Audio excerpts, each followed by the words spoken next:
Hello everyone, this is Dupali Garg. Welcome back to my channel DG Pathshala.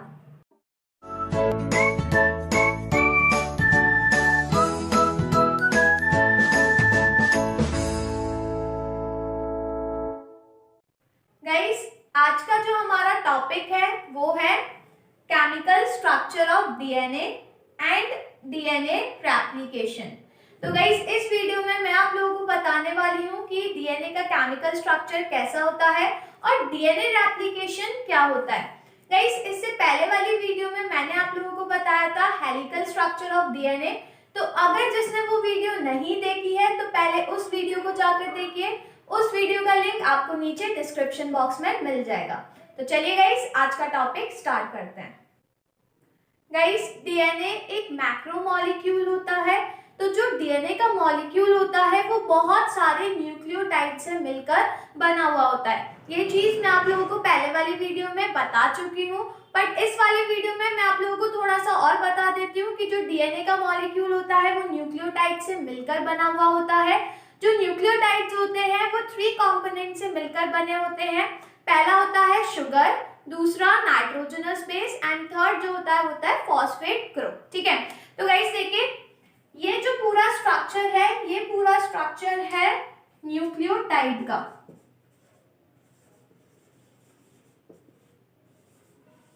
ये है एक nucleotide. Guys nucleotide में ये जो है ये है शुगर और ये शुगर कैसी है, पेंटोज शुगर।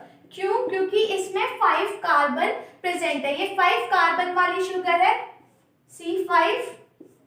तो देखिए इसमें 5 कार्बन है, 1 2 3 4 एंड 5। तो ये 5 कार्बन वाली शुगर हो गई। इसके साथ ये जो है ये है फॉस्फेट ग्रुप। तो ये हो गया फॉस्फेट ग्रुप। और गाइस ये जो प्रेजेंट है ये है नाइट्रोजनस बेस। ठीक है, तो ये एक पूरा क्या हो गया, न्यूक्लियोटाइड हो गया जिसमें पेंटोज शुगर प्रेजेंट है, फॉस्फेट ग्रुप प्रेजेंट है एंड नाइट्रोजनस बेस प्रेजेंट है। गाइस जो नाइट्रोजनस बेस होते हैं वो 4 टाइप के होते हैं, adenine, guanine, cytosine and thymine. ठीक है, अब यही ऐसे बहुत सारे न्यूक्लियोटाइड मिलकर डीएनए का स्ट्रैंड बनता है। तो गाइस देखिए ऐसे मिलियंस ऑफ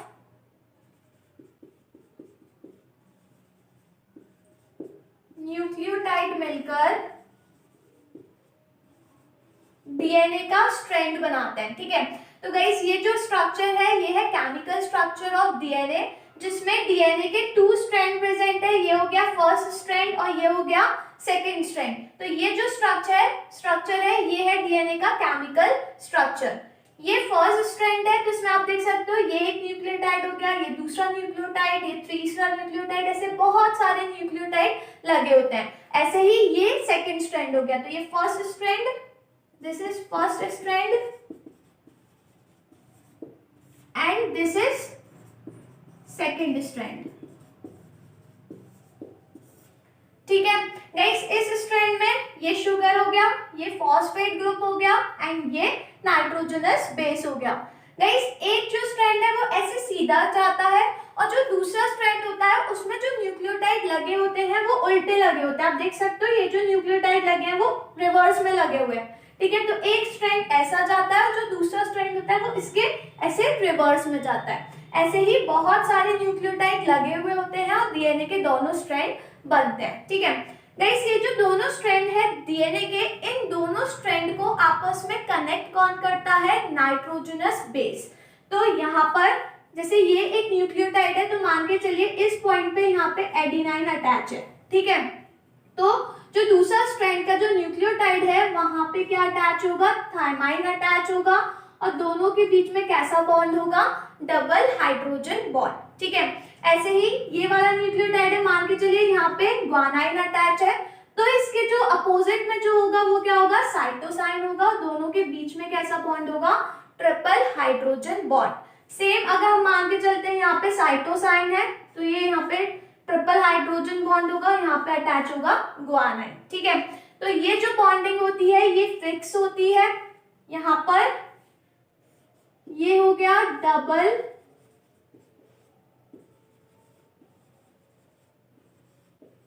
हाइड्रोजन बॉन्ड, और यहां पे ये हो गया ट्रिपल हाइड्रोजन बॉन्ड।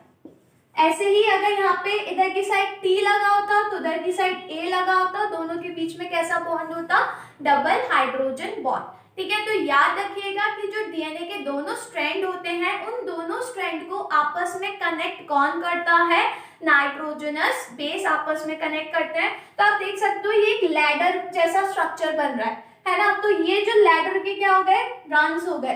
तो लैडर के रंस को कौन बनाता है, नाइट्रोजनस बेस। एक क्वेश्चन भी पूछा जाता है कि जो लैडर के रंस हैं डीएनए में, जो ये स्ट्रक्चर बन रहा है उसमें जो रंस होते हैं लैडर के वो क्या होते हैं। तो ये देख सकते हो आप, ये एक लैडर जैसा स्ट्रक्चर बन रहा है। तो जो लैडर के रंस होते हैं वो क्या बन रहे हैं, नाइट्रोजनस बेस। ठीक है, तो ये क्वेश्चन भी पूछा जाता है, इसको याद रखिएगा।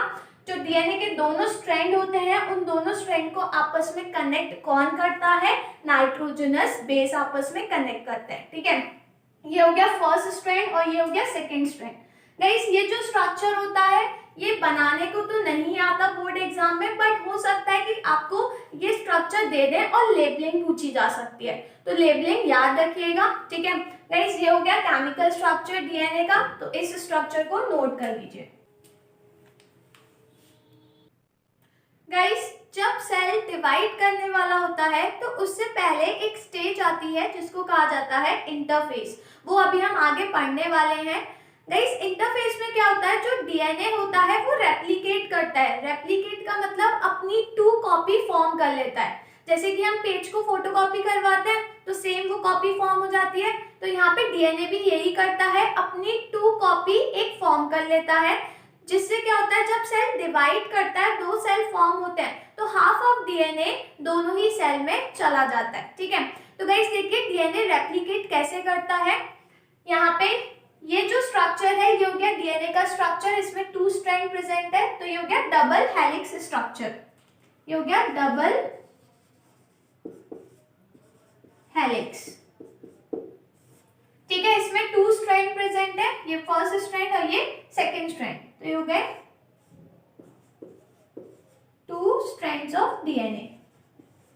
ठीक है, अब गाइस क्या होता है, मान के चलिए इतना पोर्शन, ये अब ये इतना पोर्शन जो है ये खुल जाएगा, इसके जो दोनों स्ट्रैंड है वो आपस में अलग अलग हो जाएंगे। तो आप देख सकते हो कि ये जो दोनों स्ट्रैंड है यहाँ से अलग अलग हो गए, तो ये इतना पार्ट खुल गया, ये दोनों स्ट्रैंड अलग हो गए। और यहाँ पे क्या होता है, यहाँ पे एंजाइम्स प्रेजेंट होते हैं जिसकी वजह से एक नया स्ट्रैंड फॉर्म होने लगता है। तो यहाँ पे एक नया स्ट्रैंड फॉर्म होने लगता है, देखिए इस टाइप से ये नया स्ट्रैंड फॉर्म होने लगा।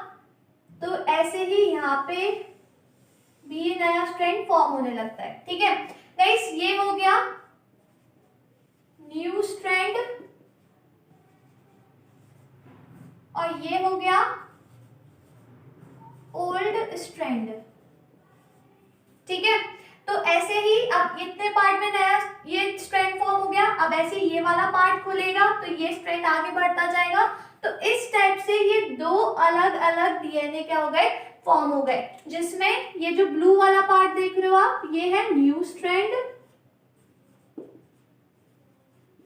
ये हो गया न्यू स्ट्रैंड, और ये जो ब्लैक वाला पोर्शन है ये है ओल्ड स्ट्रैंड। मैंने दोनों स्ट्रैंड को अलग अलग मार्कर से बनाया है। ठीक है, तो यहाँ पे 2 डीएनए फॉर्म हो गए, तो ये हो गए 2 न्यू डीएनए। ठीक है, तो यहाँ पे ये डीएनए क्या कर गया, रेप्लिकेट कर गया। रेप्लिकेट मतलब अपनी 2 कॉपी डीएनए ने फॉर्म कर ली। तो कैसे फॉर्म करता है, पहले 2 स्ट्रैंड होते हैं, वो पहले थोड़े पार्ट में खुल जाते हैं, वहां पे एंजाइम्स की हेल्प से नए स्ट्रैंड फॉर्म होने लगते हैं। फिर धीरे धीरे करके अब इतना पोर्शन खुलेगा तो ये स्ट्रैंड आगे बढ़ेंगे और ये स्ट्रैंड बाइंड होने लगेंगे ऊपर वाला। फिर ऐसे ये खुला तो आगे स्ट्रैंड बढ़े और बाइंड होने लगे। तो इस टाइप से ये 2 अलग अलग डीएनए फॉर्म हो गए, तो इसी को ही कहा जाता है डीएनए रेप्लिकेशन। तो इसको याद रखिएगा और इसको नोट कर लीजिए।